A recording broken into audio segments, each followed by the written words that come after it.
We've got some breakfast cooking up here on Good Morning Idaho.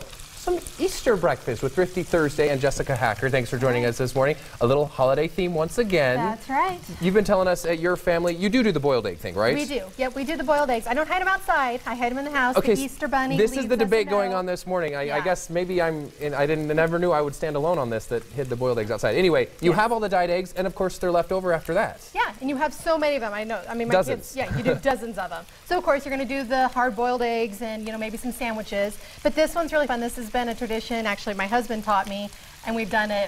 If I don't make this, my kids would just have a fit. Okay. But it's called creamed eggs, and it's a breakfast dish. And based on the ingredients I've seen, it's kind of a variation of some sort of, there's lots of breakfast casseroles out there. And it's kind of a variation on some of them. Different way to do it. Because we've got sausage cooking up right now. I like to add sausage to mine.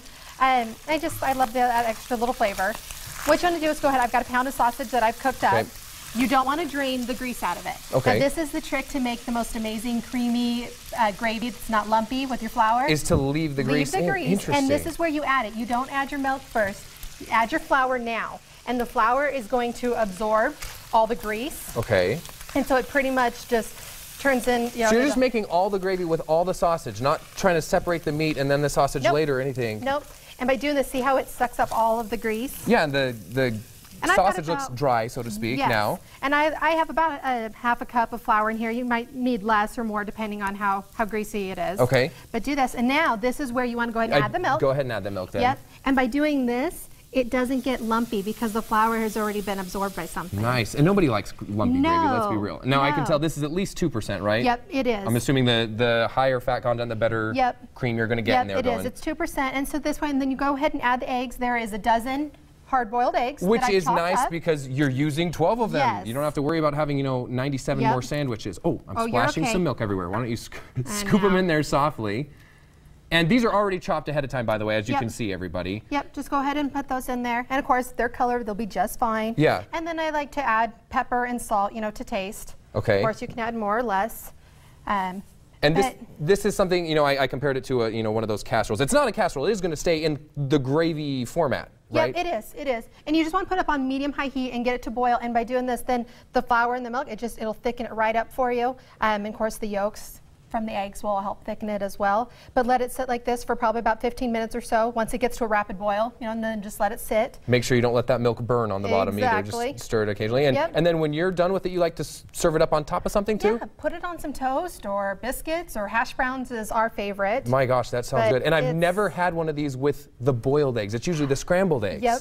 So the boiled eggs sound really delicious. Yep, this is always Easter morning. It's perfect after you've hunted for your eggs. Yeah, so cream eggs using those leftover Easter eggs. What a way to do it. You can use 12 of them at once.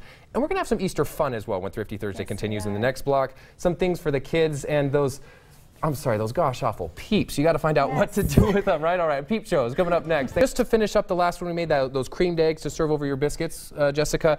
And this one's one of the cheapest ones we've done, I think. The total cost for your family, right? Yeah, it's really cheap. Just a little over $6 to make. And this is the finished product, by the way. You can see how nicely it creamed up. So serve that over some toast or biscuits or whatever. Moving on to the dessert-like stuff with the kiddos, right? It's Easter time, peeps. It's a peep show. And I think that peeps are kind of like the fruitcake of Easter because nobody wants them and then they probably get regifted, right? Yeah, they're super cute. You might as well have fun with them, right? Exactly. That's what we did. So they're super cute, but they're so sugary. And of course, I'm not helping, but I just think they're kind of fun to make them. If you're not going to eat them, we're putting some extra sprinkles on them, stuff, making them really cute. Yeah, that'll help you, digest them better, right? Adding more sugar. But they're really pretty to make like a little Easter display, maybe for your, your brunch or dinner or anything.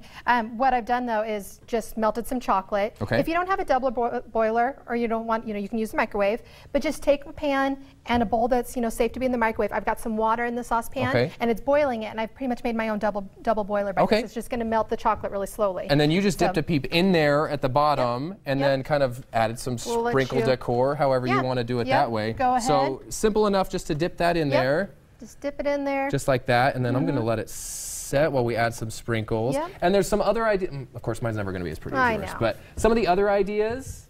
Another fun one to do, of course, is make a s'more. So more than likely, if you got peeps and you probably have some little chocolate bunnies, this is a great way. Because you're going to get those in the basket as well. To use the chocolate bunnies. So I've just, graham cracker, like you need. Graham cracker, your put chocolate half bunny. of a bunny. Okay, and that's perfectly Easter themed as well. Oh yes. And so then once it's done, You know, a little it'll blown up a melt. little bit. Yeah, they do. They puff. Because and marshmallows explode. Voila, you've got a Peeps s'more.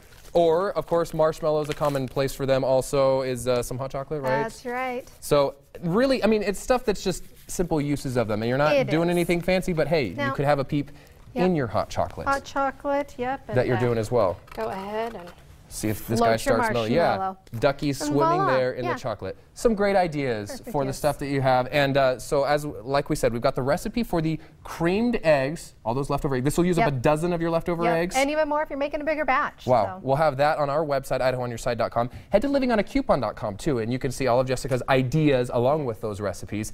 Have fun with your kids as well with the Peeps. And I think maybe at the end of the show, if we have time, we might have one more final piece of Peep fun that I had never heard of. So it's the ultimate. yeah, it's so we'll have a lot of fun with that one. Thanks, Jessica.